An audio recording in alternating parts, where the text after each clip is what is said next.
Welcome back to the Cures Neuron podcast. And as promised in my intro, here I am with Dr. Kathy Zhang. Welcome to the Cures Neuron podcast. Hi, how are you? Thank you for having me. It's a pleasure, and I'm really excited about this conversation because you're bringing in an angle that I've never brought in before, and so your work is interesting, I think, to many of us, and also scary to many of us, and we wonder like how heavy is that? And so, can you? I'm always interested to know how people ended up where they are today. What was your path that brought you to the work you do today? Oh, such a good question. So I'll try to keep it short. I am an only child, daughter of Chinese immigrants, and growing up, the pinnacle of success in America was to become a doctor. So I was like, okay, gonna go do that. I did that, trained in internal medicine, worked for 4 years as what we call a hospitalist, someone who cares for people who are sick enough to be admitted to the hospital. Loved it, and then realized at some point that it wasn't providing the kind of meaning that I really wanted, and I wasn't having the kind of interactions I really wanted. At some point, I felt like it was like a revolving door of patch up jobs, and I wasn't getting deeper. So I went back into training for hospice and palliative care, and now I do that, which means I take care of sick and or dying people in the hospital. And along that way, when I first got into hospice and palliative care, COVID happened. I live in New York City. We were the first hit. It was extremely traumatic. And we can go into this because I know you talk a lot about emotional regulation. It was terrible for me in terms of my own emotions, dealing with the trauma and all of that. And I learned a lot through that experience, through my trauma therapist. I got a lot of coaching. And then after that, I got into hypnosis and I was like, these things are amazing. How could I not share them with the world? I had no intent on being a coach or a therapist. I'm not a therapist, but a coach or a hypnotist. And now I'm just sharing what I know to help people be able to live a little bit easier amongst the day to day. Hmm. It's an interesting journey that brought you to this, and a hard one, right? With hardship, and that's what kind of guided you to where you are today. It's really interesting in terms of death because as a parent, I remember after giving birth to my firstborn, the concept of death became more apparent to me for some reason after the birth. My grandfather had passed away a few months before that, and I had experienced for the first time, witnessed death. I had my hand on his chest when it happened. And but that wasn't it didn't make me sad about death. It made me realize like that was part of life. But then witnessing life made me sad about death. It was this really weird battle that I had in the postpartum phase, or interesting battle, I guess, in my mind of this sadness. But many parents that I speak with feel the same way in the sense that this new life brings up this fear of death. What has been now that you are in this field and you've been for a while, has it changed your perception, or maybe it's the same as before? What is your sort of vision on that in terms of death? Yeah. It's so interesting the duality of it because cognitively, I think we're all aware that we're all not going to make it out, right? That we're all going to die at some point. But just I think the dissociation between like, okay, that's in the future Yeah. sometime. And then when you have some big life change, like having a child, right? I just adopted a dog a few days ago, and I know it's not like the same thing at all. And it was like, oh, I'm responsible for this life, this Yes, being, exactly. Sure. right? Yeah. Um, and the associated emotions and the anxiety that goes along with that can be really jarring to someone's nervous system.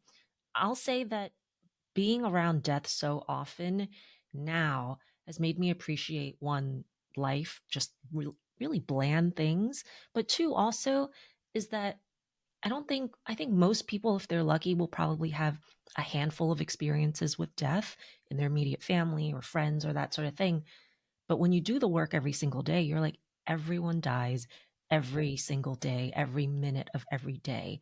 It just desensitizes you to the fear of it and normalizes it in a way, not saying that it's not tragic or going to have a lot of negative emotions, because with death there's also, so much love and grief that comes with it, but it just makes it like, oh, it just happens to everyone, and it's a little bit easier to handle a little bit. Sure, I get that. You mentioned like being desensitized. So I guess, yes, of course you're around it, but what it seems to be also that it kind of brings your awareness a little bit higher in terms of life, right? What are some things that you've changed in your life given the experiences that you've had with people who are dying? Yeah. So one thing is that, like, every morning that I wake up, I'm like, "Oh, I woke up today." You know, it sounds really silly, but when you see as much as I do with people who are much younger, I'm in my 30s, but people who are, teens in their 20s, people who are my age, people who are much older, who just are walking, they're fine one day, and something happens, right? They get hit by a bus, they, have an accident, or they just get diagnosed with some terrible disease. And I'm here just being like, oh, okay, like I woke up today, check like, okay, body's okay. Like I'm still breathing, I'm still walking. I have a home, like all these things, and it just makes you really grateful for the little things. And it sounds so cliche, and I know it does. And from experience from people who have, let's say, had near death experiences, they're just like, oh my God, I see life so differently, you know? um, I try to make a point to tell my husband or people that I love that I care about them and tell them to their face while they're still alive instead of saving it for, let's say, their eulogy or, a Right. special Yeah. occasion. Because, every day is a special occasion if you're like, oh man, I could have been dead, Mhm, mhm. It's true. I find when it comes to happiness and well-being, this is something that I focus on so much with parents here at Curious Neuron. And sometimes we get stuck in this sort of cycle of I'll be happy when I get that home. I'll be happy when, I can bring my family to on this trip or whatever it is. And then we get stuck in that, like living in that future, possible future. You talked about gratitude and just waking up and saying like, whew, okay, thank you. Whatever it is, like I'm just happy to be here, and that gratitude. What are some changes that we could make, because many people are stuck in the I'll be happy when sort of, mindset. And I feel that we miss the little things that are in front of us, even moments of joy. I tell parents to sit in a moment of joy, and a moment of joy could be you just finished cleaning your kitchen and like, oh yeah, that's a nice kitchen. It's nice and clean. Like sit with it. We forget that, and so we miss those opportunities because we're still waiting for the when I get that or when this happens. Yeah. So, and and again, I just want to normalize that because it's in our society and that sort of thing, especially if we're achievers and we're go-getters, it's just like, okay, that's just what we do, right? You have the goalpost here, you make the goal, and then you just move it farther away so that, it gives you drive and that sort of thing. But it also, like you said, makes you miss out on what's actually happening around us, right? So some of the things that I do is I'll ask myself a question, and these questions can be a little bit morbid, but they really do reframe us because that's exactly what something like death does, right? It's just a big perspective shift for us, and it's so tied with emotions that the combination of those two really jolts us, and we're like, oh man, okay, maybe let me not think about like the future and maybe sit in the present a little bit. So, one of the things I say is just ask yourself, what if this is the last time I get to do something or experience something, right? So, what if this is the last time you get to watch your child eat, right? How different is that experience going to be? How are you going to savor that differently? Are you going to be thinking about all the things that you have to do? You're going to be like, no, I'm watching you eat every single little thing that comes into that tiny little mouth of Yeah. yours, right? Or throw the So, peas to the ground. right. Or, Yeah. whatever it Yeah. is, like chocolate sauce everywhere, Exactly. that sort of thing. So, just that question can really help center us in the present moment because most of us are so distracted. Our brains are so hyperactive that it's hard to be in the present moment because we're always processing information and that sort of thing. So, that's one simple thing to just ground ourselves in this moment and try to bring it a little bit more sensory and see if that helps us feel like, oh, okay, yeah, I feel a little better about being where I am right now. So what would be the other two that we can kind of ask ourselves? Because I think these are like the one that you just mentioned. I think they're really important in kind of reminding us about that moment and like living in that moment. What else can we kind of ask ourselves for that or the mindset shift? So the couple of others that in my head, it's kind of just like bringing death a little bit closer because it's just thinking about it that way. And I talked about these kind of in my TEDx talk. So basically, one would be, um, what would I do, or what would I think, or how would I feel if I were on my deathbed? You know, what would be important to me if I knew that I was dying, or if I knew that this person had 6 months to live, you know? Because I think a lot of times, again, death feels so far away. So if we bring it a little bit closer, it clarifies things for a lot of people. And people are like, oh, you know what? If that person had 6 months to live, maybe I'll reach out to them. Maybe I'll reconnect with them. Maybe we'll just kind of forgive each other or something like that, because that's what happens when people do realize they're dying. They're like, oh my God, I need to fix this relationship that I've abandoned for 20 years. And a lot of times at that point, it can be a little late. Yeah, if you don't mind me going a little bit deeper on that. I know there was one of your posts that talked about either you moved closer to your parents or you see them more often. And I know that could be really complicated for some people because of the relationship, right? And so they'll say things like, "Well, I'm not close with my family," and or I many parents feel lonely. They don't have a lot of friends, and they feel that they haven't put enough time into sort of nurturing the relationships that they have in their lives or the friendships. Is this something you've heard about, thinking about those moments on our deathbed? One of my grandfathers, when he was on his deathbed, he said he regretted working too hard, and not because of the working too hard when his kids were young, he didn't get to see them grow up. And he said that those were his two regrets. And it just makes me think he had that regret, but he was not close to them at all. Like he really didn't know them. Yeah. And so I understand that. That's what kind of shifted my life a little bit because I didn't have children at that time. And then I had three. And I said, I'm not going to have that regret. And so I left academia to stay home with the kids. I took a really dramatic shift to that.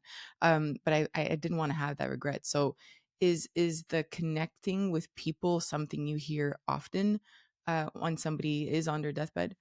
Yes, you really nailed that one with that word connection, right? If you think about all of the regrets that people say at the end of life, some people probably have heard Bronnie Ware with her book, The Five Regrets of the Dying. And I see that all the time. But if you really boil it down, it's all about connection. It's either connection to self. I wish I had been more true to myself. I wish I had, been more authentic. I wish I hadn't let other people judgment kind of make me not be myself. Or it's connection to others. I wish I hadn't worked so hard, and I wish I'd been there with my kids more often. I wish I hadn't let these relationships, friendships kind of go sour or Right. just fade away. And so when we really boil it down, it's all about how we're relating to ourselves and to other people. And that's what everyone really wants. And we know through research and everything that connection is what helps us regulate our emotions better. It helps mitigate trauma. All of these things are so related. And in our modern day society, it's so easy to be isolated or to feel isolated. And technology is wonderful, and sometimes it makes it harder to have those real connections. Right. And we get so stuck in the social media. It's not really social. It's not allowing us to kind of get out there and speak to people. And this past summer, I took the time to interview 100 parents to see like what's going on in parents' lives. And the number one thing that came out was that they felt lonely, that they didn't feel connected to somebody, that they didn't feel that they had a support system and people to reach out to. And so this idea of having that regret later on, I love the idea that you have of like this sort of thought activity, right? Of putting ourselves a little closer to that death and saying like, what would I change? What regret would I have? And if you do feel lonely, I feel that we have to take initiative, right? And say like, well, I don't want to have that regret. How can I change things so that I could, yeah, not have it when I'm one day when I'm dying? Yeah. Yeah. And I think that's what you do really well too, is that you have this membership for parents, Right. right? Mm, And again, back to a couple days ago, I literally was freaking out when I got my dog. I Um, understand. Yeah. and and I had a traumatic experience in the past when I had adopted one. I was much younger, and I was a very tumultuous time in my life. And we know that the body holds on to emotions, right? And trauma. And so I did not expect for me to freak out the way that I did.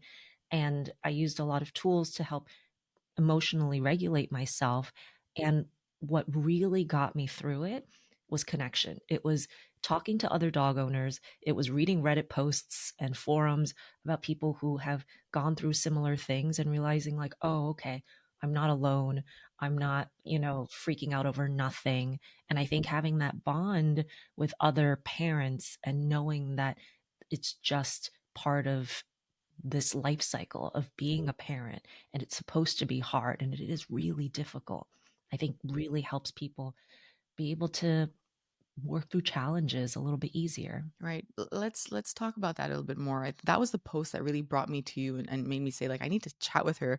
You said that you wish, in your 20s, you wish you knew the importance of recognizing and regulating emotions. It is the core of what I do as work. And just hearing you say it, that you wish you would have had these skills before, really resonated with me. So what do you mean when you say that, and what led to that awareness for you? So yeah, and again, like, I say a lot of things about things I'd wish I know in my 20s, but that is literally the number one thing, because I I feel like had I known that, it would have saved me so many different heartaches, so much pain and suffering, to be honest. The example, what really brought that about was COVID and the trauma of having to take care of a huge number of acutely dying, ill people, and the emotions associated with that for the patients and their families, right? So, our list quadrupled in like a week. And I was like, "Oh, I signed up for this because I wanted to work with sick and dying people." And then the universe was like, "Oh yeah, you want to do that? Okay, hold my beer. Here's Here's a global pandemic yeah. for you." Um, and so my coping mechanisms up until then had really been denial, shoving all my emotions down, intellectualization, right? Or other what I call unhealthy habits, which was like shopping addiction, Sure. or other things. Right. For some The people that could coping. be overeating Yeah. or whatever it is. Yeah. And for me, I realized it was problematic because I just I couldn't, my emotions were everywhere. I couldn't go a day without crying like 9, 10 times a day. I became suicidal, you So know? sorry. Um, and luckily, again, I reached out to people because I was like, I need help. I am freaking out. I cannot do this anymore. And so I finally got a trauma therapist, and she taught me so much. And I recommend therapy to everyone, whether you are in that place or not, because she taught me about things like the window of tolerance for our nervous systems, right? What a hyper aroused nervous system looks like, how to get ourselves calm when we're anxious, overstimulated, overwhelmed. She taught me about hypo aroused nervous systems, right? When we can't get out of bed and we feel just so numb and doom and gloom, and how to get ourselves out of that into our kind of normal, quote unquote, window where we're able to handle the ups and downs of life. And through that, I got to get myself back to a point where I'm like, okay, I feel kind of like myself. I feel a little bit more normal compared to the deep dark hole that I was in previously. And then after that, I got some coaching. I took other courses and learned from other people. And that's got what got me to see that, oh, there's more that I can do. There's possibility here. But, it's hard to go from deep dark hole to like, oh, I can do things It's not without, instant. Yeah. right, without kind of getting yourselves back to quote unquote what normal is. Mm. I want to understand that a little bit more, because I do think that sometimes parents or not non-parents, it doesn't matter who, but we tend to think, like, if my life changes, then I'll be happy. If my life changes, then things would be easier for me and I'd feel less stress. But what you kind of alluded to right now is your surrounding and environment didn't change. You were still surrounded by this pandemic and the death that was around it. And it wasn't just mindset, it wasn't about looking at the positive. And I think you've posted about this because there are these misconceptions around like positive mindset and gratitude that we can go into. But it wasn't about that. It was truly about learning how to cope with those uncomfortable emotions, which many of us have not learned. Our parents, did the best they could with the tools that they had. They were not taught to cope with emotions themselves, and then they passed that on to us. And so now, as adults, we think that suppressing it, pretending everything is okay, or like you said, like this, talking to yourself in the sense like, well, this is hard, okay, but not coping. You're still not coping with it. Trying to look at the positive in a way that's not healthy and just saying like, oh well, this will be fine, it'll pass, but you're still not dealing with it. And so, what did those steps look like for you? Because again, it's not an overnight thing. It's not a one session and tomorrow everything will be okay. What sort of things did you have to start becoming more aware of, or did you have to start noticing? Yeah, so uh, I basically had to notice when I was starting to feel anxious. Like, what does that look like in my body? For me, it is I start to get a little tight in the sternum, the chest area. I notice that my heart rate gets a little fast and I'm not breathing the way that I should be. They're very short, shallow breaths. And then I go, okay, what's happening here?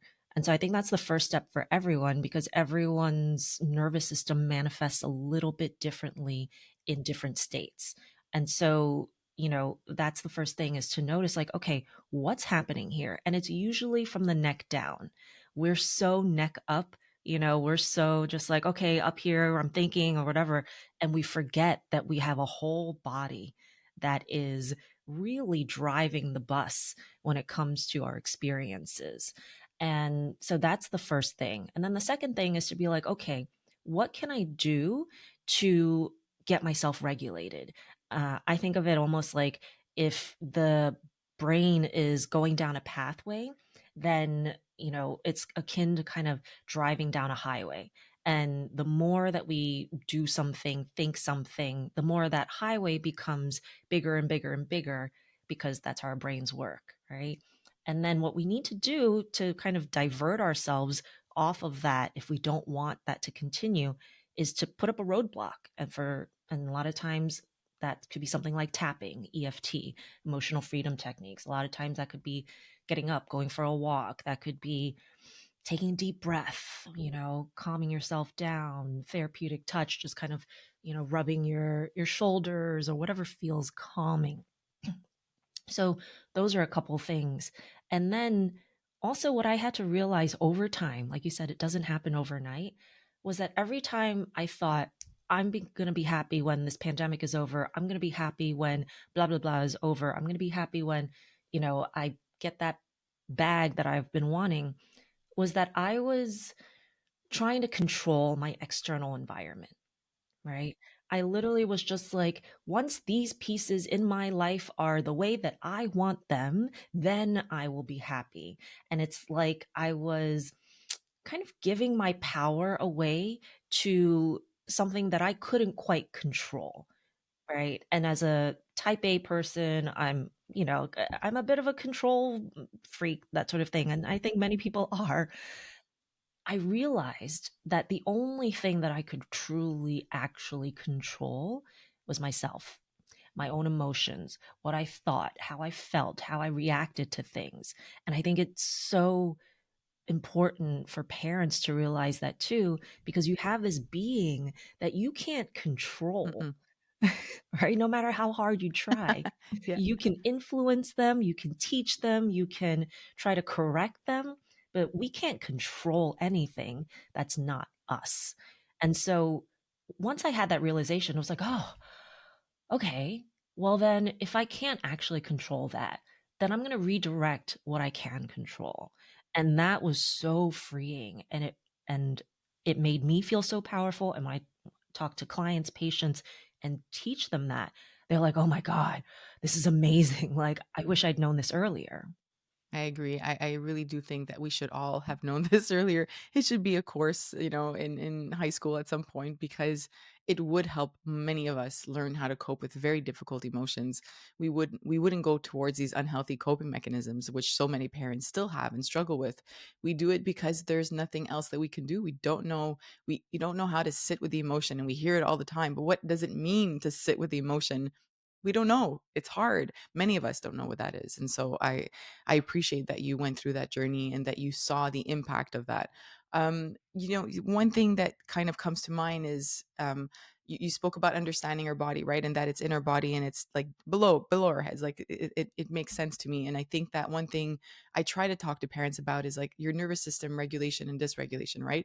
I feel that you've approached this in a way that makes so much sense. So you've talked about rest versus recharge. And I think that it's important for us to talk about that because we're stuck on this sort of autopilot function sometimes in society. It's like you wake up, go to work, come back, get things done at home with kids or without. You come, you leave, you finish, you go to bed, wake up, next day starts. It's sort of this groundhog day, and we don't stop and pause. And if we were to actually be more connected to ourselves, we would notice that we need to rest or recharge. So, what does that mean to you? And why did you want to distinguish between both? I always wonder where like the seed came, the idea. Yeah, I think so. I have ADHD, and I think part of it was just like my brain was going and making metaphors out of. You can give me any metaphor, I can create a life lesson out of it for you.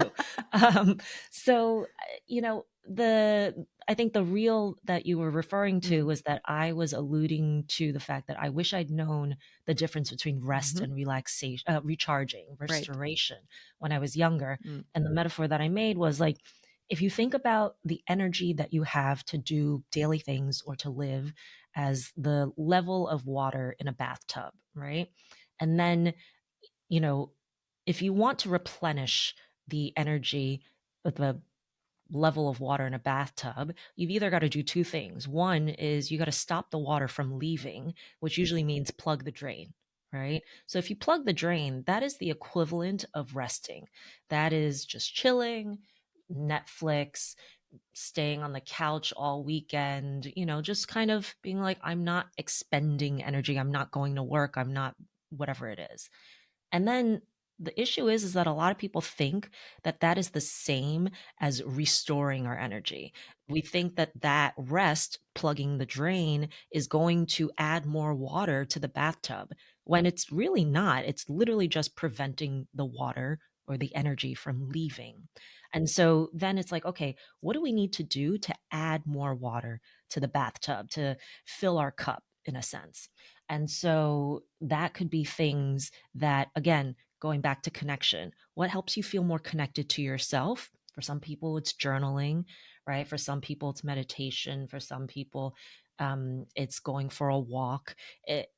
Whatever it is. For some people, it's creating art, connecting with your friends. It doesn't necessarily have to be something that expends a lot of energy, but it always gets down to connection to either self or others. And so then it's like, okay, what can we do to refill our bathtub water, our energy levels? And once I realized that, it was so mind-blowing because in hospice and palliative care we talk about the fact that self-care is the best way that we treat our patients because our work is so heavy. And if we can't pour from an overflowing cup, if we're not okay ourselves, our patients aren't getting the treatment and the care that they deserve. Their families are not getting the compassion and the empathy that they really need. And so that was something that had never really been taught to me in other disciplines of medicine. But because of the work with the dying, it's so important. And that's why I'm such a big fan of emotional regulation, of tending to our own well-being, because when you're caring for another being, if you don't have it together, how can you expect to really properly care for this being to the highest level, right? What you're talking about kind of makes me think of different careers that people are nurturing others. And again, they don't take the time. Here, I'm based in Montreal, and teachers here are struggling so much. We've never seen this rate of burnout in teachers before. We are missing teachers to the point that we're getting young students that haven't done any training to come teach because of that. And when I give well-being workshops in schools and with teachers, they just talk about like not being able to fill that cup, not knowing how, not having been taught how, not knowing to recognize it, and not knowing what to do with that. So it's a really big struggle. You know, anybody who's a clinician and a parent, we are all giving to our kids. And what you just said is just so powerful, because regardless of the career you might have or being a parent, if you don't nurture yourself first, I know, again, it's one of those cliches, right, with the mask and the on the plane, and I get that it sounds like a cliche, but it's true. If you don't do that, you in the quality format, right? Because I think that the biggest problem, and this is why I wanted to bring up that bath analogy that you had. I do think that people just plug and they say like, okay, I'm not doing anything this weekend. They come out of those weekends, or even just going out for dinner, or but that they're not mindfully doing it in a way that's filling up the bathtub, right? They're just kind of like plugging it and saying like, I'm not doing anything. And then they say, why don't I feel great? Why don't I feel recharged? Why don't I'm starting Monday feeling the same way I did Friday, but I didn't do anything. And now I have the guilt that I didn't clean my house. And now I have the guilt, right, of other things. And so this is the conversation that I hear from parents, but I think it's because we haven't really understood what the difference is, and that we need to come back to that and understand what fills our cup. The problem I think that some parents have is they don't know anymore what fills their cup, right? They've lost connection. They're out of, we're not attuned anymore to our needs. We have this misconception that once we have a child, our needs don't matter anymore. And if you were to do that in your work, you would struggle. As you said, the well being part is so important. So what has I mean, when I experienced palliative care through my grandfather, there was the most beautiful, special people I've ever met in my life, that I still remember their faces. And this is like 10 years ago. It's just people who attended to his needs so beautifully that I was in awe. And so I am in awe in the work that you do. What does self-care look like for somebody doing your work? It's not just taking a break, right? Like, what does filling that cup look like? It's so, and you've mentioned so many good things just now because in response to that reel, Mm. I had a lot of people be like, I don't know what Right? restores me anymore. I Yeah, literally don't I know. believe it. And it makes so much sense because, like you said, we're all neck up. We're not attuned to our bodies anymore. And so, one of the things that I say to people is like, okay, well, start with what makes you. What did you love as a kid, right? Go back to that because when we're young, our brain waves are very different than when we're older. So our brain waves from 0 to 2 are like delta waves when we're in deep sleep, predominantly 2 to 7 theta light sleep, 7 to 12 kind of alpha brain waves where we're a little bit more, chill. And then 12 and up is the brain waves that we're in now, right? Beta, we're thinking, or, or if we're really overthinking and anxious, that could be like much higher levels of beta. When it comes to what we did as kids, that is all unconscious programming. Our brains are the our brains are 2% of our body mass, but require 20% of our oxygen consumption. So the autopilot that we do, it's just our brains conserving energy because it's just like it's easier to do this than to really be present, right? And so if you think about it that way, then you're like, oh, it's just a supercomputer executing a program, right? We can rewrite programs. We can, you know, code things differently. And that is really what all of these things are. It's just kind of interrupting what program is already running. And so, okay, go back to what you did as a kid. What could be fun? Or what would you do if you weren't worried about someone else's judgment or expectations of you? That I think is a huge barrier because I think everyone knows. When I work with clients, I'm like, you already have the answers. We just need to dig it out of you a little bit. Right. And so I would start with those two questions. And then self care looks different for everyone. For me, it literally is just like, okay, um, what do I need to do to feel better in this moment? Or how do I need to decompress from this day? Sometimes I need to take a really long cry, right? during COVID, we had different levels of crying to signify to my colleagues and I how stressed we were. So if you're just like a regular cry, okay, it's normal. If it was a shower cry, it's like, all right, that was a bad day. Or if you can't even stand in the shower, if it was like a kneeling or sitting Oh, shower yeah, cry, we were like, okay, let's talk about it. yeah. I mean, we would talk about it anyway, but still. So sometimes we all need that emotional release. And I think not enough of us are tuned to our own emotions to be like, oh, maybe this energy, this stuckness has to go somewhere. And when we shove it down and deny it, it doesn't go anywhere. It just gets stuck in our body and it comes out at inopportune times. We yell at a spouse, we freak out on our kids, right?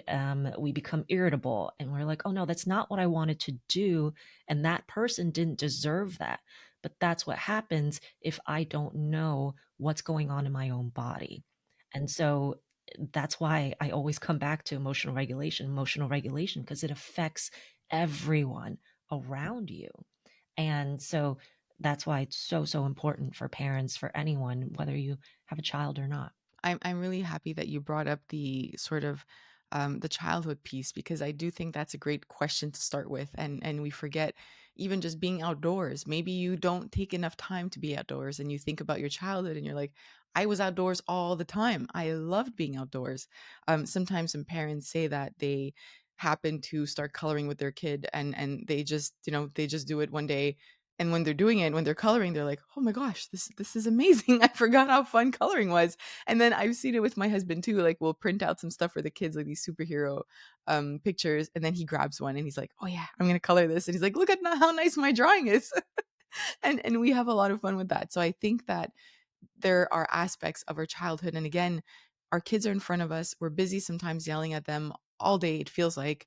And if we could just step back and learn from them, they are finding ways to bring joy and happiness. But think about your own childhood, right? Like use that as a starter. And I think it's a beautiful way to begin to realize or come back to what makes you feel joy and what fills your cup.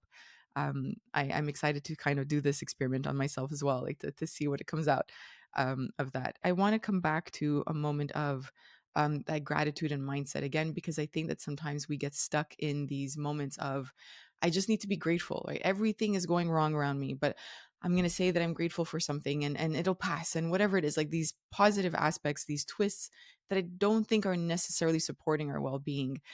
You've mentioned this as well. What has been your experience? I'm assuming, especially with dealing with death and family members, is there something that you saw that made you realize, like, I don't think we're going about this the right way? Yeah. So I, I love talking about this topic because I did it myself, right? So when I was in the midst of my trauma and everything that was happening, m- I would be like, okay, I should be grateful for things. But then I would say things like, okay, I'm grateful I'm alive, which was true, but I was using that almost to gaslight myself into not feeling the discomfort of what was actually happening. And so I want to make the distinction that I love gratitude. Gratitude is amazing. Please continue to use it. And it should be used at certain times. So if you're feeling okay, you're feeling normal, and you want to feel gratitude and you want to think about that, and it helps you get to an even better place, wonderful, right? And gratitude can be used when we're feeling really crummy and that sort of thing, and it can help shift our perspective. What I don't want people to rely on is when they're feeling really challenged, they're feeling really emotional, they're feeling really overwhelmed, anxious, freaking out, whatever. And then to say, like, okay, well, you know, that's happening, but I'm grateful that I have, you know, my health and my life and that sort of thing. The, again, metaphor that I use is if if someone comes up to you and they chop your arm off, right? And you're bleeding and your arm is just, on the ground, whatever, are you going to be like, oh, I'm so grateful that I have another arm? It sounds so ridiculous, right? Yeah, All it's right. true. You're bleeding out and you're like, Yeah, oh, I'm yeah. like, I I still have have the three other one. limbs. It's Yeah. fine. So good. I'm gonna be calling you for metaphors when I have a bad day. Oh, So good. I'm ready. I'm ready. Yeah. Um, but it sounds so ridiculous, and it's meant to be. But that's what we're doing to ourselves when we're not addressing what's actually happening and just saying like, okay, I'm grateful for this. I've had clients who are just telling me all these things, terrible experiences, and then they just pause and go, but I'm still grateful. I'm like, whoa, whoa, whoa, whoa. Let's address how you're feeling first. We can get to the gratitude. Well, that'll always be there. But let's calm you down first and then do that, because that'll be the extra cherry on top. Because then if you just go straight to gratitude, uh, it's almost like you're just being like, oh, I'm disregarding that. It's toxic positivity in a sense. Exactly. Yeah, exactly. And that's why I thought it was so important to talk about this part because I do think it's a way of us not dealing with what's happening. And we have so many great ways to do that as a society. We just don't deal with the emotions. And then, like you said before, it piles up. This is not just disappearing. If we ignore something that is bothering us, if we ignore that uncomfortable emotion, it's not going away. It's waiting for that, like you said, that opportune time to come back out. And we cannot continue to do that.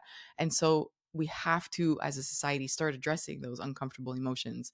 But many of us are just not ready for it. Many of us are not ready for it, but don't have the skills and tools yet because we haven't learned that, which makes it really hard, which makes it easier to suppress or easier to use unhealthy coping mechanisms.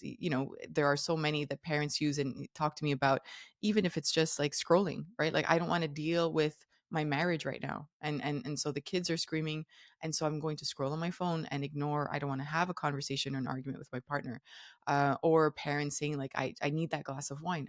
That is my joy. So how do we get out? We have to get out of those things, as a society, but that means we have to deal with the uncomfortable emotions, which is hard. Yeah. And, Yeah. and it's hard because, too, so many of these coping mechanisms, if we think about the brain as a supercomputer, were developed in childhood when we didn't have the kind of frontal cortex maturity and the growth. And so, if those things are happening in childhood, I was listening to your episode with Dr. Bruce Perry, and I love that Mm, book, What Happened to You? Oh my me too. God, life Yeah. changing. Yeah. And so if those things are happening to us, I'll give you an example. When I was a kid, I've always been this way. Anytime I had an emotion, whether it was joy, frustration, fear, panic, pain, I would cry. It didn't matter. And my dad, being kind of, stern immigrant Chinese dad, would be like, stop crying. What's wrong with you? You're always crying. Stop it. And so for me, I learned from a young age that expressing my emotions was not desirable to my caretakers, the people who were supposed to, care for me and that sort of thing. And then you can see as I got older that, of course, my coping mechanism was to just suppress my emotions. Because as a child, I wasn't given that liberty to express it. And again, my parents did the best they could, but they didn't know any of this stuff. And so you see that carry through our lives. So when you think back to your own childhood, you'll probably see what comes up and how it's linked to how you're dealing with or not dealing with, dissociating from, separating yourself from the uncomfortable emotions. And culture definitely plays a part in that. There's so many people that I've spoken with that say like it wasn't part of it. Like, they never saw their father express any emotions. They never, even their moms who would just like be uncomfortable with it. They were very nurturing moms, but when it came to those emotions, those uncomfortable emotions, it was like, just stop it. Just, be happy. Do be happy with what you have. Stop being sad or stop being mad. And so I know that that's something that many of our listeners can relate to, given the cultural aspect of that. So I appreciate that you shared that. I'm struggling so much to stop this because I'm really having a good conversation with you. I truly appreciate you and your work. What would you say to kind of sum everything up?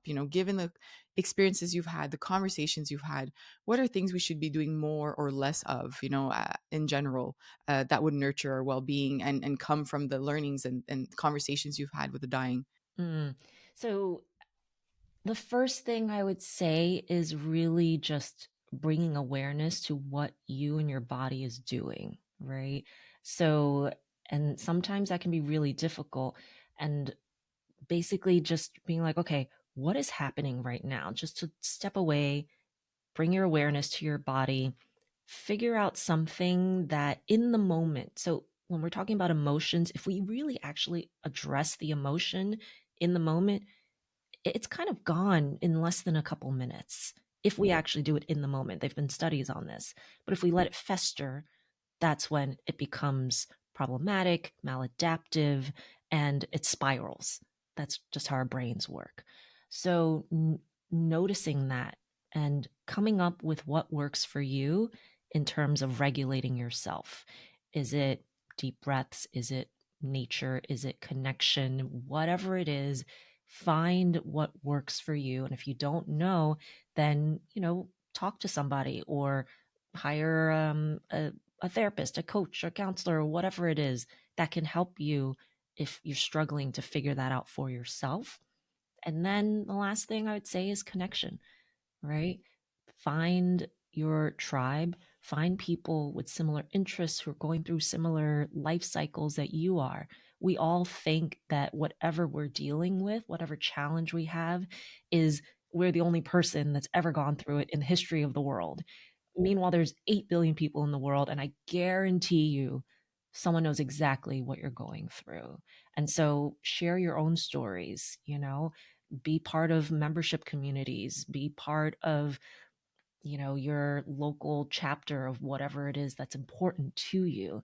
That's what's going to help people feel more connected to themselves, to each other, and also help them be better parents, better caretakers, better spouses, better partners, children, that sort of thing.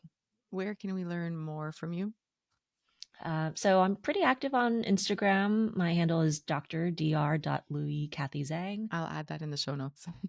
And then if anyone is interested, I've got kind of like this free video that I share 3 top somatic techniques that are really easy to do that you can use in the moment when you're feeling anxious, overwhelmed, to just kind of bring that nervous system down a little bit, calm yourself down so that you can think clearly and figure out what your next steps are. Thank you for sharing that. And I know somebody who's listening is probably asking, how did Sydney not ask questions about hypnosis?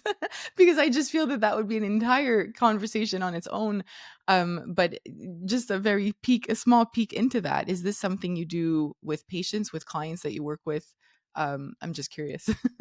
Oh yeah. So I've started doing it in the hospital because it works so well, and I have so many patients who are in pain and have anxiety, and sometimes they have medication side effects, then they can't tolerate a benzo, or anything that'll help them calm down, or they get confused on pain meds. So I've done it with them, and I do it with clients over Zoom. But hypnosis, very quickly, is just like, how we talked about the brain waves when we're younger. Hypnosis helps people, just like deep meditation, get into those lower brainwave states, and that just blurs the boundary between our unconscious minds, which probably is 95% of our awareness, and our conscious minds. And it helps us access things that have been repressed, things that started when we were in childhood and we didn't really notice. And it just is the fastest way that I experienced change in my own body, for myself, because we had to practice on each other. And I was like, this is amazing. How- I, what? And so I was just like, all right, well, then I'm going to give it to everyone. I've got to share this. right. So, It's funny, the idea of that, you mentioned meditation. I had the idea that's in movies where you're like, you make somebody do something else, like you control their mind, but it's not that. It's coming to that. I'm saying this to kind of bring it, like make it in the funny end, but it's truly about that meditative state, right? That you're bringing them into. Yeah, it's not yeah. what we see in the movies. No, no, no, that's stage Right. hypnosis, and they specifically select outliers, people who are Hmm. really, really, really super suggestible. They're very good at figuring out who those people are, and so when you see them, go on stage and be like, "Quack like a duck," Hmm. and they're making a fool out of Hmm. themselves, it scares people into feeling like, "Oh, I'm gonna lose control." You never lose control. It's just that those people are very suggestible, and that's all it is. Most people are kind of in the middle of suggestibility, and it's really just being super relaxed. And that's about it. I could understand why your feeling was like everybody needs this. Thank you again for being here, and for sharing everything. I will put the links to all of your ways to reach you and your freebie in the show notes. And I appreciate that you're here today. So thanks again. Thank you so much for having me. Thank you for all the work that you're doing for parents and their families. It is so important. So thank you. Thank you.